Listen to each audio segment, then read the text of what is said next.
Studies.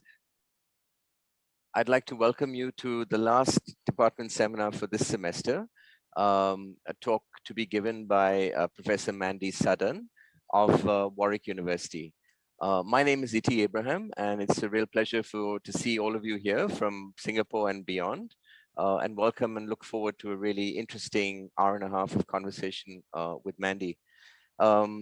Those of you who know, those of you who even have a kind of a fleeting understanding of Burma, I think must have come across Mandy Sadan's name. She's well known for having worked on the Kachins for many, many years while she was completing her PhD and after, when she was at SOAS in London. That work eventually became a very well-known book that called Being and Becoming Kachin, Histories Beyond the State in the Border Worlds of Burma, which won the inaugural Euroseas Nikkei Asian Review Prize for the best book in the humanities in 2015. Mandy's work, of course, has gone, I mean, she does other things as well. And in fact, we're going to hear something, I think, a little bit different than what we normally associate her work with tonight. This is new research that she's been doing. I'll read out the title of her talk to give you a sense of what she's going to be speaking about. It's called Life Histories of the Drugs Crisis in Kachin State, Myanmar, Knowledge, Emotion, and Experience, and their influence in the emergence of the Pat Jasan social movement. Mandy, thank you so much for agreeing to speak to us today, and it's over to you. Great, thank you so much, Iti. And yeah, my apologies for that very long title. It's a bit of a mouthful, I have to say. So thank you to everybody for joining us today. And it's a real pleasure to be able to connect online and to be able to share this with you. My original title was changed. There are a number of reasons for doing that, but one of the most important ones actually was that I wanted to present some work to you which has just been published or is just available as online as a free download, which I've been working on with some colleagues in the Kachin State very closely. And I really wanted to actually dedicate this presentation to them because this is very much a collaborative set of efforts, and in fact it wouldn't have taken place at all, and I wouldn't be able to sit here and talk to you about it without them. And in normal times I would have very much wanted them to join me, as we've done in other presentations, so that their contribution and the way they've driven forward this research could be properly recognised. So I really do want to dedicate this to them at the moment, because obviously they can't join us at the moment. I also want to thank all the other colleagues, especially at the Kachin Land Research Centre and in the Shan Herald Agency for News, who've also contributed to what you're going to hear today. And my friend and colleague, Dr. Pat Meehan, and Professor Jonathan Goodhand as well have played a very important part in this. So what I'm presenting is not my own research, it's very much part of a collaborative effort, and I want obviously that to be recognised and acknowledged. So I'm going to discuss some work that we've been working on together since 2017. Although, as Professor Abraham said, I mean, I've been working in the Kachin region and in Myanmar for much longer than that. And also many of the people that I'm doing this present research with, I've known for much longer than that too. So my own research began in Myanmar in 1996. And the title of the presentation focuses on life stories of the drugs crisis in Kachin State. And I'm not actually going to tell you any life stories as such. What I want to try and emphasize is the importance of life stories as a way of thinking about what we know and where we can make positive interventions to look at everyday lives and experiences and the nuance of some of these very, very challenging political and social and economic issues that we see actually playing out today in Myanmar. So I should just explain briefly what the Pat Jasan social movement is, and obviously I'll go into more detail in this in a few minutes. So the Pat Jasan movement is a drug eradication movement that started in the Kachin State within Kachin-identifying communities in 2014, and it's been very controversial. It's been described as being a group of drug vigilantes that's got no respect for human rights, and this is because of the activities they undertake to stop illicit drug use and supply and production in the region. So some of those actions have included things such as the forcible arrest of people who use drugs, and the arrest and intimidation and violence towards people who are supplying drugs, including their forced incarceration in ad hoc jail confinement zones, and sometimes the forced, and often in fact, the forced imposition of unmedicated withdrawal from drugs of people who use drugs. They've also been involved in the destruction of opium crops and damage to farmlands, and actions of some violence towards farmers who involved in the drug production without apparently any judicial process. And so this has led to the very harsh criticisms that have taken place. Now, an important dimension of this movement, however, has been the very widespread support that it's received.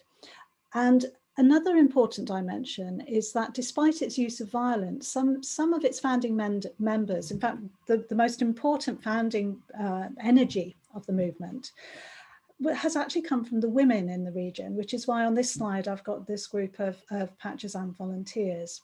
Now, this is a facet of Pat Jasan that's actually attracted little attention. As the movement's gone on and it's become more integrated into other structures, there tends to have been much more of an identification with a male leadership, or that, you know, it's almost gender blind, but the association with violence tends to map it onto a normative male idea of what political action involves in a conflict zone. So for us, though, this is a really important thing that we feel we need to understand and to explore.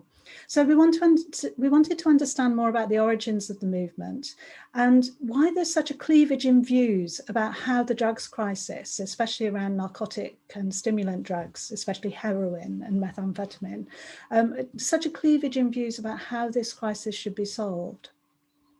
So this meant really we had to try and think more closely and more empathetically about the origins of Pat Jasan and what its own membership were saying about the situation.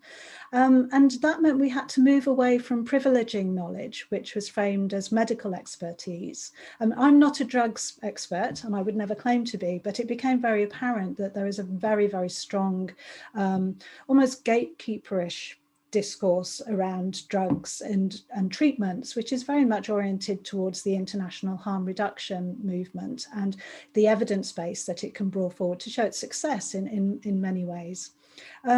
If we wanted to acknowledge that Pat Jasan also had a voice that we needed to understand, then we had to move away from privileging that knowledge framework and to think instead about how the knowledge, emotion, and experience of everyday lives that had prompted so many people to take this kind of action needed to be heard. So we didn't think it was sufficient to say simply that this was a place that had grown up subsumed by violence for many decades, and therefore violence was only to be expected. We felt it was important to understand how such extreme actions were being justified. And it's important to realise in that context that this violence wasn't being undertaken against some external entity. It wasn't an external militarised group that was being attacked with this kind of action. The action was being was taking place against one's own relatives. You know, it was towards a son or a brother or a husband, and sometimes less frequently, but still nonetheless sometimes a wife or a daughter or a mother. So this is also something we needed to think about. You know, why would a mother support some kind of violence to be perpetrated against her own children or against somebody in her family? This is a different kind of framework that we needed to really think about. So the other reason is that we need to take it seriously is that this is probably the most important social movement that's been seen in the Kachin region in recent decades, outside the ethnic armed organisations. And we felt that this movement hadn't been given the attention and serious inquiry that we felt it deserved. So what I want to do today is to outline, first of all, the nature of our research and the inquiries that we've collectively been trying to undertake. And I'll explain to you a little bit about the publications, which I hope that you will be able to read, and we can continue any conversations from those at a later date. And then to think about the life stories that are at the heart of this research and why listening to the knowledge, emotion and experience embedded in everyday life is so important. So I know that many of you will be very familiar with Myanmar, but I will just take a moment to explain where this research is located and why this term drugs crisis is used so easily by everybody who talks about the region, and that needs some explanation as well. So the broader research actually takes place in the Kachin and the Shan states, which you can see on the lower map. But I'm going to talk to you specifically today about research that takes place in Kachin-identifying communities where Pat Jasan operate, and that is through the Kachin state itself. But the Kachin umbrella identity also extends out into cognate groups, some in northeast India, in Yunnan, in northern Thailand, and there's of course a diaspora. But we've been doing this work in the Kachin state and in northern Shan state, which is the areas where Pat Jasan operates. So the Kachin state is an area of very rich natural resources. So there's a lot of minerals and timber, and there's obviously been significant contest around those. And a turning point in the region's development after 3 decades of conflict was supposed to have come with a conflict against the Myanmar army, was supposed to have come with a ceasefire between the Kachin Independence Army and the Myanmar army in 1994, which was part of a broader movement at the time that was seen across the country towards the political conclusion of ceasefire agreements, which in many places, as in the Kachin region, were really just armed pieces or a cessation of fighting, but people kept their arms. So in contrast to early hopes that the ceasefire would actually lead to some increased prosperity and development, the following 17 years of armed peace didn't seem to produce much of a dividend of social and economic infrastructure or development planning. You have a lot of social changes, but that need for clear investment and development and levelling up, that wasn't seen, and that's been really problematic in terms of the ongoing peace process and the way that the Kachin state or the Kachin armed groups have tended, the major ones tended to disconnect from that. So while you have a degree of increased prosperity in and around the state capital of Myitkyina, this was also tended to be the exception rather than the rule. So there was limited access to development resources, which tended to be controlled by national and state governments, and many of those, of course, were subservient to the Myanmar military in this region as well. And KIO and KIA elites were also heavily criticised for profiting personally from this situation in some contexts.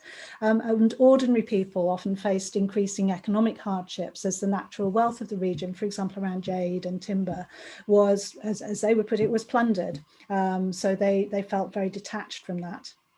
So the ceasefire lasted from 1994 to 2011, and it therefore failed to live up to the hopes and political aspirations of many of the Kachin identifying population. And even the absence of fighting often became qualified by an increasingly common local view during these times that the years of ceasefire resulted in greater loss of life because of drug-related harms, especially among the young, than in periods of armed conflict. And this is very important in the kind of narrative, that framing that ultimately led to the arrival of Pat Jasan in 2014. So you can see on the left a quote from one of the participants in our research, is an elderly resident in Chipwe in northeast Kachin State, who was reflecting on the ceasefire and the way it made the presence, the accessibility and the usage of hard drugs like heroin, like methamphetamines, different in nature to what had been seen previously, and produced this sense of crisis. So he says, after the ceasefire, road construction started, then the logging started in the area, the heroin started coming in when the area became more populated, then the local youth started using different kinds of drugs, and it's that transition to different forms of usage, which is really important as well. So many young people started shooting heroin, and prior to this, syringe use wasn't common. So many young people passed away because of drugs. So you can see that that's the kind of way that people understood what was supposed to be a period of peace. And this contributed to the questioning of what is the purpose of having a ceasefire if this is actually the outcome. So the ceasefire enhanced the perception that the objective of the Myanmar government, even when supposedly undertaking a political transition away from militarized rule, was mainly the aggrandizement of its own economic, political and military power in the region and of its cronies at the expense of local people. So when the ceasefire collapsed in June 2011, it was quite a decisive turning point in the Kachin region. And it actually, the collapse of the ceasefire actually received quite a lot of widespread popular support in what people would call Kachin Land. And that support noticeably cut across divisions of gender and across generations. So it's a very significant moment. So the renewal of conflict has also created a new and very visible crisis in the region, with the dislocation of many tens of thousands of local people, mainly young children and women, to hastily erected camps along the Myanmar-China border as they fled from attacks. And many of these original IDPs have remained in the camps ever since, and a new generation has been born and brought up in them. So this is where you get a real sense of general crisis that's embedded in this region, and that the availability and changed usage of hard drugs like heroin, like methamphetamine, has really contributed to this sense of there's a persecution of ordinary people taking place. And I'll come on to how that framing develops later on. But also, of course, during the ceasefire period, civil society changed. You did start to get more civil society organisation, and it became much more active. And so this again provided a basis from which Pat Jasan could emerge. So I'll just very briefly explain what the three parts of the research are that we've just published. It's going to be part of a special edition, including papers from Myanmar, Afghanistan and Colombia. And the full special edition is going to be published next month. And I won't have time to talk about all of the papers that we produced on Myanmar today, but I'll mainly focus on the first one and outlining some of the context of this. So the first paper provide the origins and reactions with my colleagues Sadan and Jatwe Panmaran, provides an introduction to the origins and emergence of Pat Jasan. So, as I say, although frequently it's presented as a case of drug vigilantism, we try to move beyond this stereotype by providing a more granular account of the historical, political and cultural conditions that lay the ground for the movement's emergence. So Pat Jasan arose in the context of intersecting crises linked to protracted armed violence, as I've said, especially discourses around extractive development and the slow violence associated with widespread drug use, which was deemed to be a part of this experience. So it's also a response to a perceived vacuum of policing, and that's something we pick up in part 3 of this trilogy of papers as well. And the limitations also of internationally supported harm reduction measures. So like I said, in the first part, we're really trying to take seriously the socially embedded foundations of the Pat Jasan movement and how it can provide an entry point for exploring how notions of harm reduction, for example, are constructed and understood locally, and how movements like Pat Jasan emerge in response to societal concerns, in this case around drugs. So in part 2, we instead change focus slightly to think more deeply about the cultural and psychological response to the worsening drug issues that underpin the rise of Pat Jasan. And it tries to contextualize 2 ways in which the movement frames the local drugs crisis. So first of all, there's a very strong sense of existential threat posed by drug-related social harms. And the second framing is the belief that all Kachin households are negatively impacted by these harms, that nobody is exempt from them. You know, every single family is affected by them.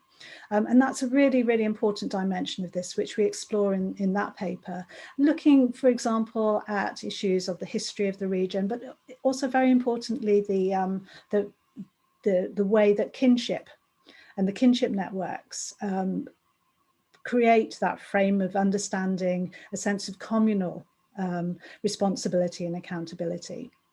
So that the idea of what a harm is moves away from the idea of harms upon an individual and thinking about harms on the collective.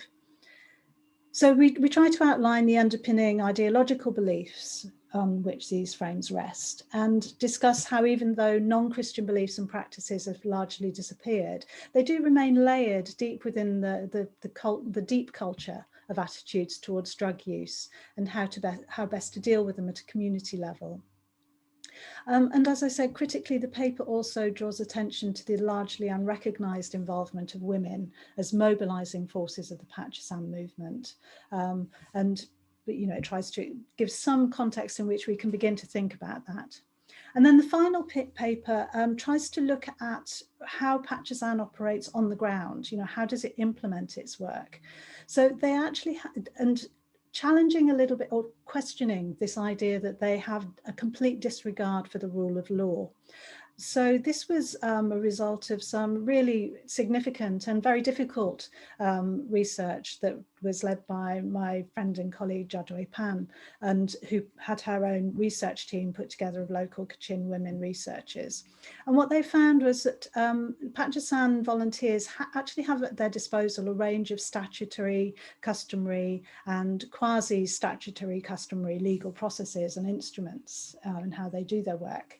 But when you look at the everyday justice aspects of this, there's such complex challenges posed in a contested borderland concerning how to address these issues through multiple overlapping authorities.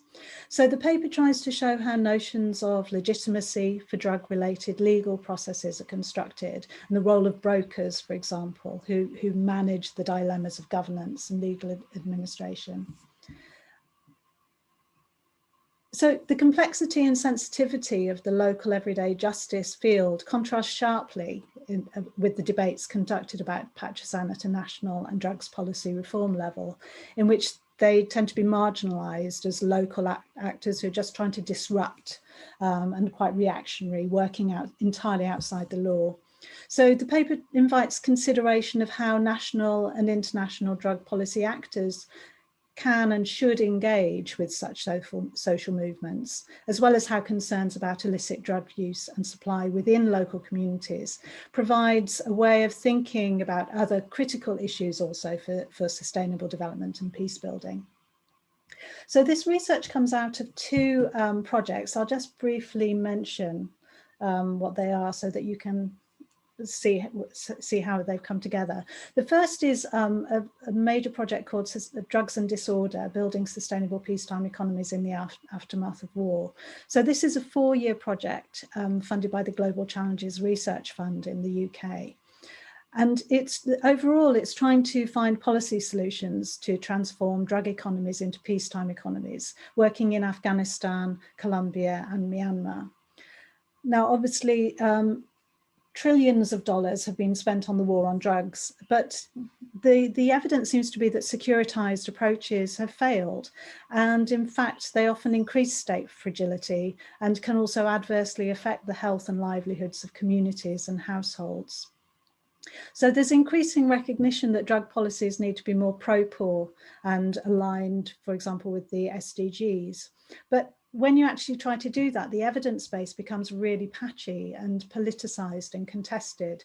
So what this project is trying to do is to generate a better evidence base and to generate pro-poor policy solutions to intervene into some of these issues. And it's a large consortium project drawing on knowledge and expertise of a wide number of people, and the Myanmar research that I'm presenting you today is just part of that.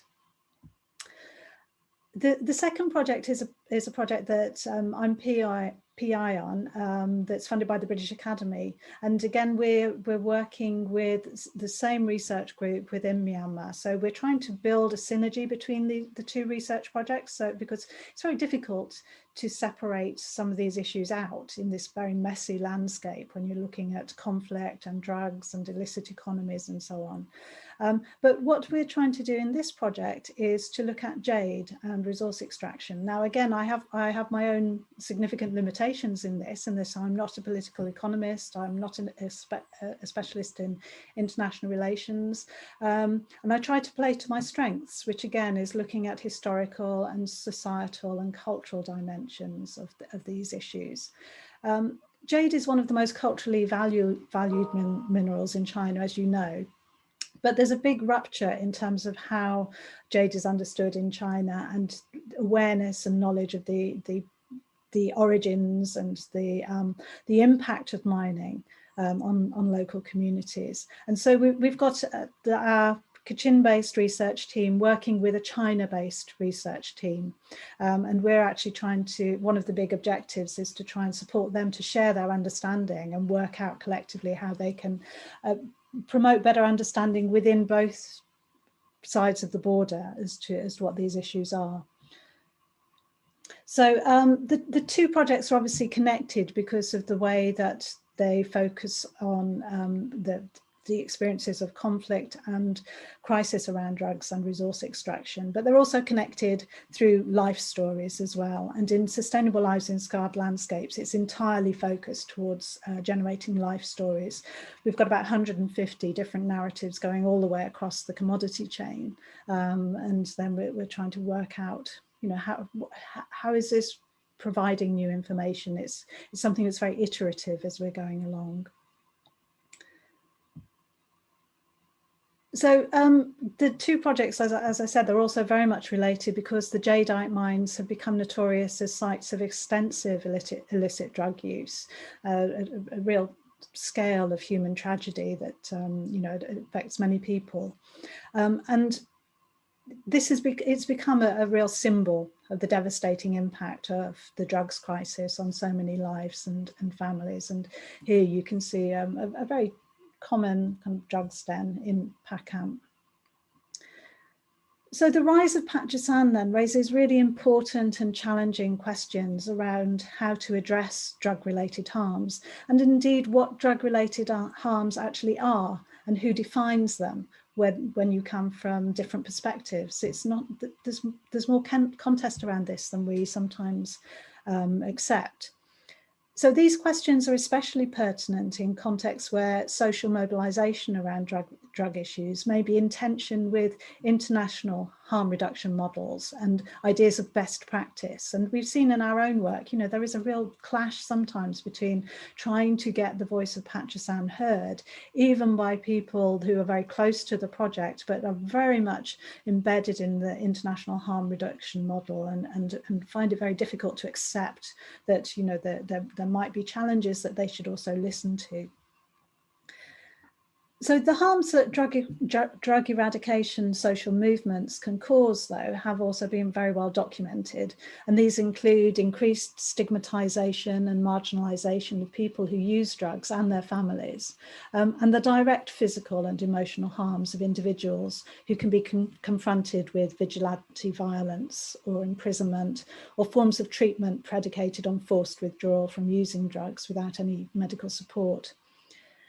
But we still argue that despite these critiques, there is a need to engage seriously with the reasons why such movements arise. And that doesn't mean that you are justifying them or that you are somehow becoming a party to those activities. It's about actually understanding why they take place, because otherwise you just exist in your bubble. And this is such a massive problem that we have today. You know, at what point do you actually start to engage with the people that you disagree with in a meaningful way? So we need to engage seriously with the reasons why such movements arise, how drugs issues are constituted and understood locally, and why seemingly evidence-based harm reduction approaches may have limited traction and are often viewed as ineffective or even damaging in some cases. So again, just let's clarify a little bit more about what Pat Jasan is. So Pat Jasan is a social movement more than an organization. And in Jingpo, it's something that one does rather than more than being something that one is. So what someone will say Pat Jasan Gloai, which is to do Pat Jasan. And when they say that, principally it means going on a Pat Jasan drug raid. So this might include raiding prominent drug sites or slashing opium fields, blocking roads and carrying out stop and search activities. And local Pat Jasan groups will be organised as a form of troop unit, and you can see that in these images here. And they'd wear uniforms often and carry walkie-talkies to coordinate their raids. Now, as I said, the violence of some of these activities has been well documented, and Pat Jasan members have engaged in human rights violations by forcibly capturing and detaining people, destroyed property and conducted searches of homes and bodies without what seems to be any legal process, although, as we said, that it's more complicated than that. And these activities have frequently produced a violent response by those targeted who've, for example, farmers who have armed themselves to resist capture or detention or damage to or loss of property. So one of the biggest criticisms that's been made of Pat Jasan, including increasing local criticisms as well, is that in fact, these ways of acting have not provided any long-term solution to the crisis, and it have themselves also been a source of harm. So the initial objective of the Pat Jasan movement was to try and unify a grassroots-led response to the issue of drug-related harms within local communities who identified as Kachin. And they really were trying to work beyond the notion that just protesting about these issues or having community gatherings to discuss them were effective or led to genuine solutions. They wanted actual action that they could possess and have some agency in stopping the damage that they felt was being caused. There have been many other locally organised drug eradication campaigns over the years, targeting both the production and consumption of illicit drugs. But Pat Jasan is different because it's rooted in a more sustained and organised public movement and campaign that tries to make collective claims upon a wide variety of target authorities. So it is properly a social movement, or was at least in its early days. Now, it's generally excluded non-Kachin actors from their activities and also their public discourse and language framing, and based their claims on the legitimacy on the notion of a shared Kachin identity unified through a collective set of experiences and common values. And this is where the way that kinship also, the identification through a kinship system is very important in setting the boundaries of the experience and also the response. So boundary crossing seen, for example, when Pat Jasan volunteers arrest or detain non-Kachin identifying people who sell or use illicit narcotic or stimulant drugs, potentially creates a vulnerability for the movement, because then you have to engage with actors that maybe you don't have as much control over or you can't negotiate in the same way with. And that's sometimes brought them into conflict as well with a range of official and non-official actors where they've got limited influence. So that's why it tends to be more rooted in local practices. And Jatwe Pan's work really describes this ground level local context and how they have to negotiate things. The structure of the Pat Jasan movement draws closely on that of the KIO and the main Kachin Christian churches, principally the Kachin Baptist Convention, but also the Roman Catholic churches and the Anglican churches have participated in. Some of the origins of it also came from the local house church movement and so on, but the identification of the movement with asserting Christian value systems and theological reinvigoration as a way of protecting the community is also really important. And Christianity has been an important corollary of Kachin ethno-nationalism for many decades. And many of its interests have been aligned with those of Pat Jasan, but it's not the same always. There's quite a lot of tensions within that in other places. So there are a variety of actors and voices within the movement, despite that kind of overarching framework. And sometimes there are competing ideas as to what the best way of operationalizing Pat Jasan activities in local areas might be. And again, Jatway's research describes that in more detail. And what we try and do in her chapter is show how the movement is organised in such a way that it can extend down from the KIO's headquarters in Liza down to the smallest village, but that also has to be negotiated locally.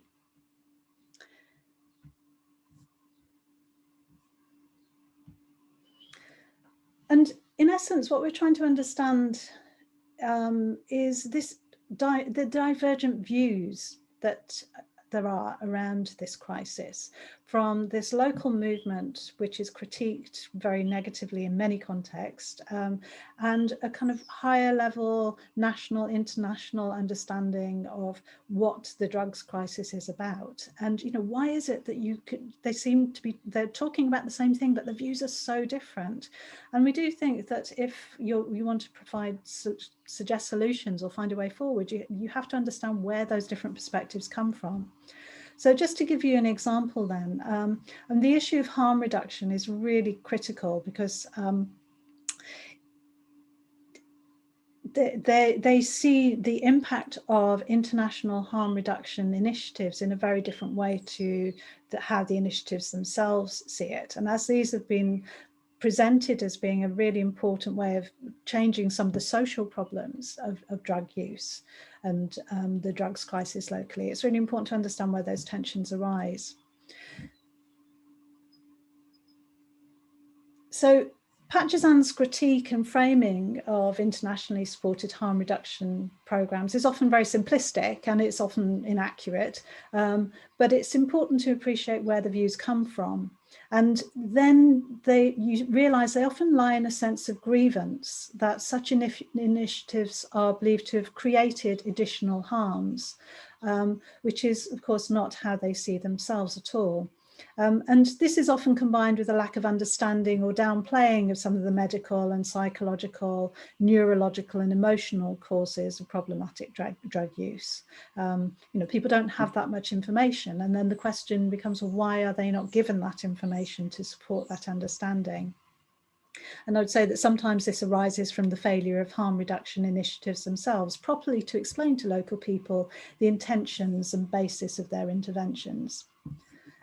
So furthermore, harm reduction programs have sometimes been forced to diverge from notions of best practice, largely because of the challenges inherent to operating in this kind of region, you know, conflict affected, difficult to access, both physically and in terms of government permission, as well as being very poorly resourced in relation to the scale of the need. So it remains an extremely challenging environment to build, and very difficult to build sustained community engagement and provide effective programme oversight, or even to maintain consistent supplies of methadone or collecting used syringes, for example. But this has sometimes produced very poor monitoring and control of the effects of interventions, and Michener University for a while became a real symbol of this, but also at other needle drop-off and exchange points. And these images kind of are trying to encapsulate some of that different perspective. So on the left, you know, this is how many, well, certainly Pat Jasan volunteers see the impact of harm reduction initiatives around syringe supply. You know, they see it creating quite chaotic situation, whereas on the right, you know, the harm reduction initiatives see it as very much a part of an ordered space in which they're trying to intervene productively. So the tensions have often had effects such as community perceptions that there's a refusal to own these problems as well that have emerged around, for example, spaces of syringe supply. And there was a relatively widespread perception among our research participants that harm reduction initiatives too often fail to engage with or consult the wider community when they raise their concerns. They were kind of dismissed. So the perceived harms created by harm reduction became a critical point of contention in the years leading up to the emergence of Pat Jasan. And we can, if I just show you two more extended quotations, you can see again how these tensions play out. So the biomedical responses, perhaps if I just read through some of the core points, sorry, it's rather long, but this is, again, how the harm reduction initiative is seen by those working within it. So we do needle distribution and needle collection, but it's challenging to collect these distributed needles. It's because we only have 2 staff for this job. You can imagine that there might be 100 or 200 people who use drugs, and among them, how many of them you think brought needles back with them? We don't know where they place those needles. So the problem is that when villagers find these used needles within the community or on their way to the paddy fields or farmland, they complain about us. We understand the community and its concern on that matter. If they say that see that happen, then they will oppose and be against our service. It affects our job. Now the drug use problem in Chipwe is difficult because the population of drug users has become higher in number, but needles are almost gone. We'll not be going to cover any more in Chipwe since they don't like us. So we're about to stop all our programs in Chipwe. So you can see how there's not an ownership really of maybe the fundamental issue of introducing a poorly resourced harm reduction initiative into an environment that isn't aligned with a lot of information giving, a lot of control, bringing people in from the community so they understand how this needs to work. And if we look at the next quotation, you can see how it's often seen by people who are in the local community. So some reflections from pastors in Bamor and Waimor. So the villagers did not like the organisation which distributed syringes for free. Young children knew how to use syringes because the organisation distributed them for free. The organisation put syringe beside the road and hang them on the tree. Their mission and their actions are different. Drugs cause the environment to be unsafe and make us feel unsafe. They break up families and increase family problems. Children's education and futures are getting lost. The syringe distributor and their team claim to be protecting from HIV/AIDS, but in practice it's the other way, indirectly forcing them, the people who use drugs, to go through this injection process. It looks like they encourage the innocent who do not yet know of the syringe injection. So you can see there's this very different sense of understanding of what the knowledge is, what the expertise is, and what the experience is of something that is the same intervention but seen from different angles. So you have this kind of this dissonance, this conflict occurring, and that clearly there's elements of truth in both sides. And so when there's a complete breakdown in the communication, it doesn't do anything to solve the problem for anybody. And we also get a similar tension at a kind of more national level as well. So, you know, the focus on the war on drugs and that being a solution to this problem, that if you just destroy the opium farms, if you just remove drugs, that's the problem solved. It tends to be rooted in the so-called availability paradigm. You know, if drugs are available, people use them. If you remove them, then people won't use them and the problem's solved. And this is a very powerful paradigm in both directions, both at the international level and within Pat Jasan as well, who are basically trying to remove it. So that obviously doesn't take into account a lot of what we know about the broader emotional and psychological and environmental issues around why people end up with problematic drug use, and that's what's not worked as well in either direction. Now, one important issue about the availability paradigm that feeds into Pat Jasan's explanations of the crisis, though, is that when it comes to local enforcement to remove drugs, that this is not being witnessed. In fact, the opposite is being witnessed. And this is where the contest around the legal process becomes very important. So Pat Jasan volunteers feel that they're not getting proper redress. And this exacerbates their sense of the existential threat that people have within communities that feel themselves to have been in conflict with a dominant external political authority that they feel wants to oppress and, if they could, to obliterate them. So belief in the hostility of the Myanmar state towards Kachin-identifying populations has been a very important frame for the emergence of Pat Jasan, and who is going to get rid of the availability of drugs and the contest over that is very important.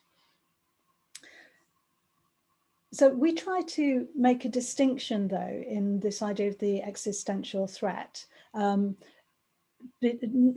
see it not just as something that's framed by Pat Jasan. We think it's rooted in a much deeper ideological set of beliefs that are embedded in the wider society from which Pat Jasan emerged. Cultural beliefs about spiritual health and kinship accountability are not just frames. So the researchers Oliver and Johnston argue, for example, that when we substitute substantive ideological positions for the term frame, as if they're interchangeable, we can sometimes diminish the political power of ideologies and beliefs that lie beyond the boundaries of specific social movements. So what we're trying to show is that, you know, it might make us incredulous that this is taking place because it just doesn't seem to correlate with the norms of how you would expect governments and policies to act. But actually, this belief in the existential threat is not just something invented by Pat Jasan. It's really rooted in other forms of cultural understanding and relationships. And so in that sense, Pat Jasan is not really the key issue here. You know, you can remove Pat Jasan, but those issues that people are experiencing, how they explain them, they're still there. So that's where just marginalizing them doesn't achieve very much. And again, in terms of the existential crisis, the femaleness of Pat Jasan is very notable in framing the movement's motivations and forms of action.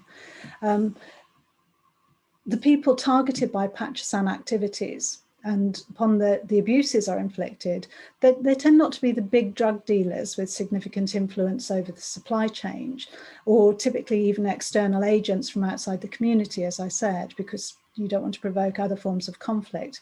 But they're people from within the community, the sons, the brothers, the husbands, the daughters, the sisters of their own families.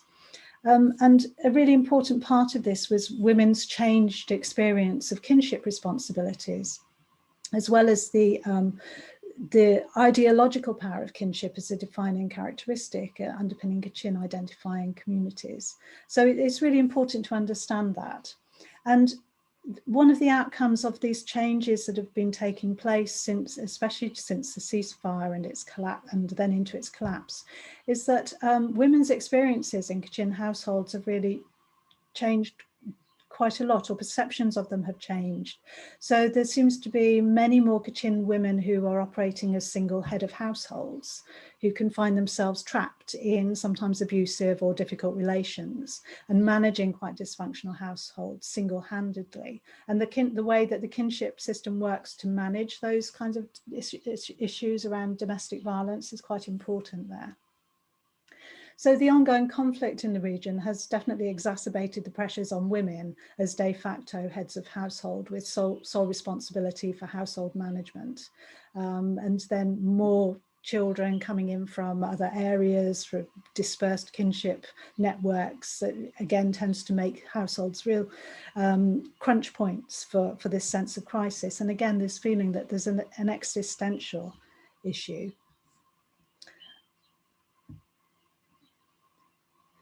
So if we can sum that up, this idea of everything kind of falling apart to the degree that, you know, the whole Kachin people, as they identify themselves, are under threat from this problem. It's encapsulated to some extent by this comment by Sarama Esther, who was the founder of Kamshapung, which is the local women's committee for drug eradication. And in an interview she gave with our research team in 2017, she gave an account of why such a movement was deemed necessary. And she gives insights into the problem at a household level at that time.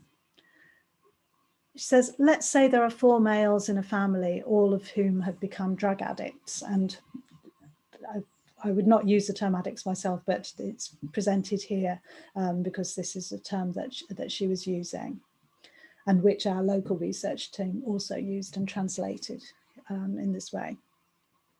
The family cannot keep anything valuable in the house, even essential food like rice. Everything gets stolen. We also observed some families that had 3 or 4 drug addicts in the household who were suffering from HIV/AIDS due to their drug use. Since so many male heads of family became drug addicts, we womenfolk decided to launch a drug eradication movement. So you can see this really intense sense of the crisis and the change in how it was felt at a local, in an internal domestic space was really what was triggering this movement to come forward. And asserting the female genderedness of Pat Jasan as an early movement is really important against a political background in which women are restricted from formal participation in the main peace negotiation process at local and national levels. So women's roles are also severely restricted in formal leadership positions within the KBC and the KIO. And although Pat Jasan initially appeared as a form of women's movement, which brought women into public political space en masse, and in ways that they'd not previously occupied so visibly. It's also remarkable how that genderedness has been submerged or subdued in a lot of the understanding of it to date as well. It was very much co-opted by the other networks around the church and the KIO, which helped it to disperse or be distributed. And seeing Pat Jasan as a female mobilised movement undoubtedly complicates the narrative of women and women's rights in Myanmar and in what people call Kachin Land. So I'll finish in a moment. So as we're trying to make clear, there's perhaps the people who are most affected are those people caught in the middle, but we do have to expand that out from being just a sense of people who use drugs, who are often the most victimized, the ones who suffer the most, but also to think about other groups of people who feel that they are also experiencing harms from this problem and their harms need to be addressed. So what we're trying to do in this project then really is a number of things. We're trying to understand more clearly the ways in which Kachin society has changed as a result of conflict and marginalisation. So changes to household structures and the kinship system are vital if we want to understand that. Also understanding how this has led to a breakdown of social mechanisms for reducing the risk factors for harmful drug use and domestic violence. We also want to try and identify the protective factors against these harms that may have been operating previously and to understand why they don't operate anymore. We want to understand, for example, with young people in particular, what's the influence of pro-social activities and their own sense of the importance of heritage and well-being in providing some level of personal protective factor to limit the degree to which they may be vulnerable to harmful drug use. And we also want to try and support discussion and information within local communities. And this definitely means trying to connect groups that don't currently talk, but actually need to hear the experiences of the other side. And they're already in proximity. It's not like they're very distant. They are in proximity, but the way that those conversations operate have tended to become stuck. And so in the end, what we're trying to do is unstick those narratives created, especially by the war on drugs model, and also the narrative that harm reduction is inevitably the best thing in all places at all times. And this is where life stories become very important. I was very influenced by, as a non-drug specialist, by reading The Realm of Hungry Ghosts by Gabor Mate. And it spoke to me because he is a physician, but he frames his story around his own understanding of why people end up in a very harmful relationship with stimulant and narcotic and other drugs. Through telling people's life stories. And there's something that then helps you to appreciate that this is not just about having access to drugs. Not everybody who has access to drugs uses them. This is not just about removing drugs either. There's also very complicated backgrounds and personal experiences. And so it creates, when you start to look at the life story of different people connected with this problem, you start to unravel some of those deeper social and cultural issues that are really going to be vital if ever any kind of ways forward are to be found, or part of the problem. So, for example, in a lot of work around drugs, you know, there are 4 main categories that are considered to either produce risk factors or protective factors, and they're things based in the community, in the family and the school, and relationships with peer groups. So this, again, we can start by allowing people to speak about their own experience. It provides an insight into all of those intersecting but important issues that you just can't get in any other way. So this is where we think it's really important. So we're trying to build on all these years of cultural engagement with the region to take this kind of model as our starting point, and looking beyond the availability paradigm.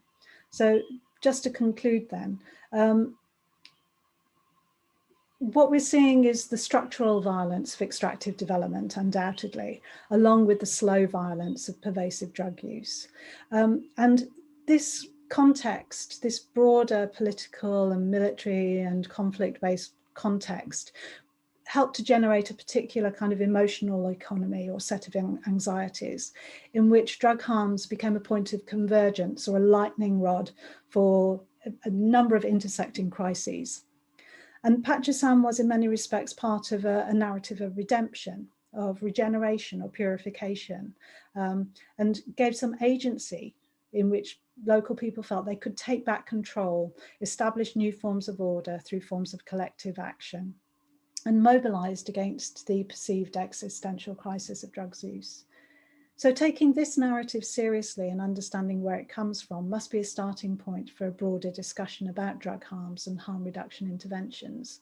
Taking borderland perspectives seriously doesn't mean simply valorizing that perspective or treating Pat Jasan as the single arbiter of local voice. Borderlands are heterogeneous spaces and multivocal.